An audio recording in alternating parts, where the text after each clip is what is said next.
책상은 책상이다. 페터 빅셀. 어떤 나이 많은 남자 이야기를 하려고 한다.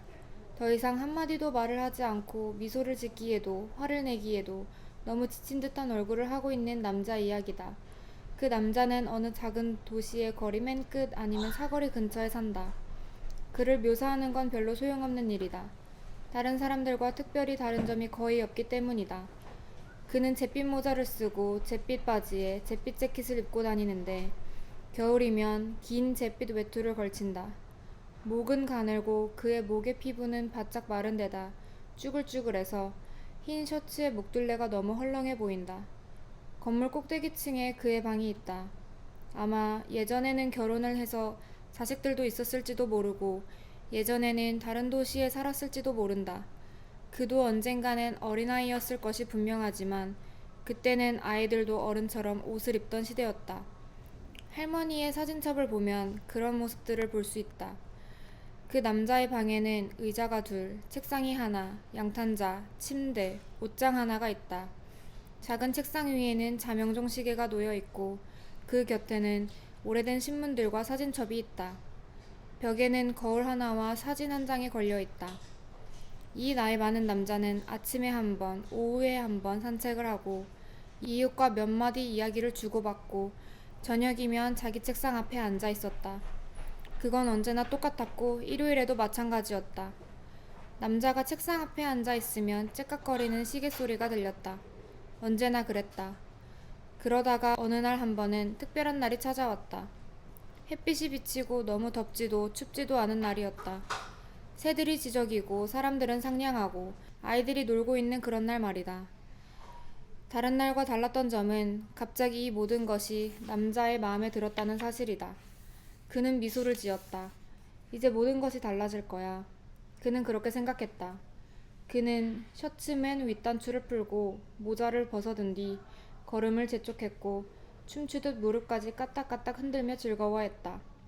자기 집이 있는 거리로 들어서자 그는 동네 아이들에게 고갯짓으로 인사를 했고 주머니에서 열쇠를 꺼내 자기 방문을 열었다. 그러나 방 안은 달라진 것이 아무것도 없었다. 책상 하나, 의자 2개, 침대 하나. 그리고 책상 앞에 앉아 다시 탁상 시계에서 째깍거리는 소리가 들려왔다. 그러자 모든 기쁨이 사라지고 말았다. 아무것도 달라진 게 없었기 때문이다. 그때 엄청난 분노가 그를 사로잡았다. 그는 거울 속에서 자기 얼굴이 붉어지는 것을 보고 두 눈을 꽉 감았다. 그러고는 양손을 힘껏 쥐고 쳐들었다가 책상을 내리쳤다. 처음에는 한 번, 그러고 나서 또 한 번 내리쳤고 그런 다음엔 책상 위를 북치듯 두들겨대며 계속 소리를 질렀다. 달라져야 해, 달라져야 한다고. 그러자 시계 가는 소리가 더 이상 들리지 않았다. 그러나 양손이 아파오기 시작했고 목이 쉬어버렸다. 그리고 시계 가는 소리가 다시 들려왔다. 달라진 것은 아무것도 없었다. 언제나 똑같은 책상, 언제나 똑같은 의자들, 똑같은 침대, 똑같은 사진이야. 그리고 나는 책상을 책상이라고 부르고 사진을 사진이라고 하고 침대를 침대라고 부르지. 또 의자는 의자라고 한단 말이야. 도대체 왜 그렇게 불러야 하는 거지? 프랑스 사람들은 침대를 리라고 하고 책상을 타블, 그림을 타블로, 그리고 의자는 쉐즈라고 한다. 그러면서도 서로 다 알아듣는다. 그리고 중국 사람들도 이런 식으로 자기들끼리 말이 통한다. 어째서 침대를 사진이라고 부르지 않느냔 말이야. 남자는 그렇게 생각하며 미소를 지었다. 그런 다음 웃음을 터뜨렸는데 이웃들이 벽을 두드리며 조용히 합시다 하고 고함을 지를 때까지 그는 웃고 또 웃었다. 이제 달라질 거야. 이렇게 외치면서 그는 이제부터 침대를 사진이라고 부르기로 했다. 피곤하군. 사진 속으로 들어가야겠어. 그는 이렇게 말했다. 그러고는 아침마다 한참씩 사진 속에 누운 채로 이제부터 의자를 뭐라고 부를까 고심했다. 그러다가 의자를 시계라고 부르기로 했다. 그러니까 그는 자리에서 일어나 옷을 입고 시계 위에 앉아 양팔을 책상 위에 괴고 있었다. 그러나 책상은 더 이상 책상이 아니었다. 그는 책상을 양탄자라고 불렀다. 그러니까 남자는 아침에 사진 속에서 일어나 옷을 입고 양탄자에 놓인 시계 위에 앉아 무엇을 무엇이라고 부를 수 있을지 고심했다. 침대는 사진이라고 불렀다. 책상은 양탄자라고 불렀다. 의자는 시계라고 불렀다. 신문은 침대라고 불렀다. 거울은 의자라고 불렀다. 시계는 사진첩이라고 불렀다. 옷장은 신문이라고 불렀다. 양탄자는 옷장이라고 불렀다. 사진은 책상이라고 불렀다. 그리고 사진첩은 거울이라고 불렀다. 그래서 이렇게 되었다.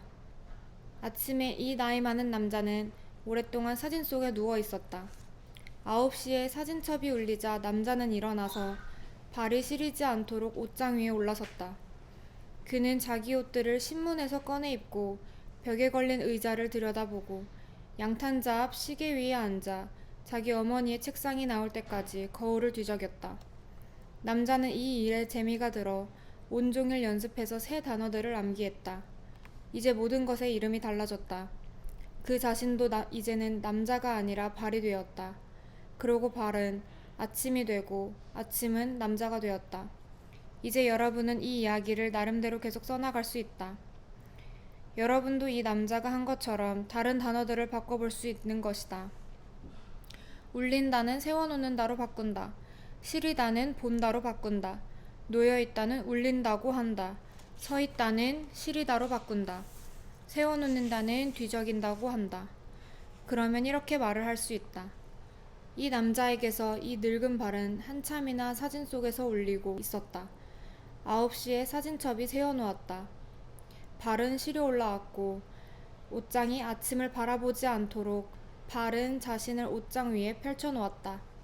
나이 많은 남자는 파란 공책을 사서 새로운 단어들을 그 안에 가득 적어 넣었다. 그가 이 일로 너무나 바빠지자 사람들은 거리에서 그의 모습을 거의 볼 수 없게 되었다. 그 뒤로 남자는 모든 사물을 부르는 새로운 이름을 익혀가면서 차츰 원래 명칭을 잊어버렸다. 그는 이제 완전히 혼자만 알고 있는 새로운 언어를 사용했다. 어느새 그는 이 새로운 언어를 가끔 꿈을 꾸곤 했다. 그리고 학교 다닐 때 배운 노래들을 자기 언어로 바꾸어 그 노래들을 작은 목소리로 혼자 불러보기도 했다. 그러나 얼마 지나지 않아 이처럼 자기 언어로 번역하는 일이 힘들어졌다. 옛날에 쓰던 언어를 거의 잊어버렸기 때문에 파란 공책에서 원래의 단어를 찾아보아야 했던 것이다. 그리고 다른 사람들과 이야기해야 하는 상황이 두려워졌다. 사람들이 이 물건을 뭐라고 부르는지 한참 생각해 봐야 했기 때문이다. 그의 사진을 사람들은 침대라고 부른다. 그의 양탄자를 사람들은 책상이라고 부른다.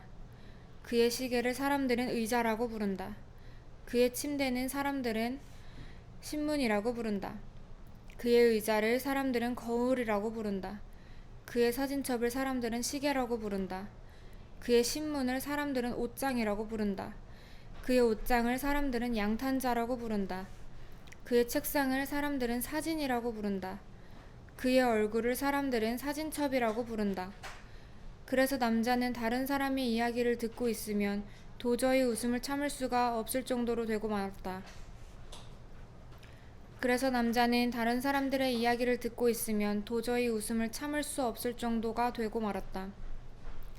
누군가는 내일 선생님도 축구 보러 가실 건가요? 하고 말하면 그는 큰 소리로 웃을 수밖에 없었다. 또는 이런 말을 들어도 웃음이 나왔다. 벌써 두 달째 계속 비가 내리고 있군요. 이런 말도 우습긴 마찬가지였다. 제 삼촌은 미국에 계세요. 웃을 수밖에 없었던 이유는 이 모든 말들이 무슨 뜻인지 이해할 수 없었기 때문이다. 그러나 그건 사실 웃은 이야기가 아니다. 이 이야기는 슬프게 시작되었고 슬프게 끝이 난다. 잿빛 외투를 입은 그 나이 많은 남자는 사람들이 하는 말을 더 이상 이해할 수 없게 되었다. 그건 그리 심각한 문제는 아니었다. 그보다 더 심각한 것은 사람들이 그를 더 이상 이해할 수 없게 된다는 것이었다. 그래서 그는 그때부터 말을 하지 않았다. 그는 침묵했고 자기 자신과고만 얘기했고 더 이상 인사조차도 하지 않게 되었다.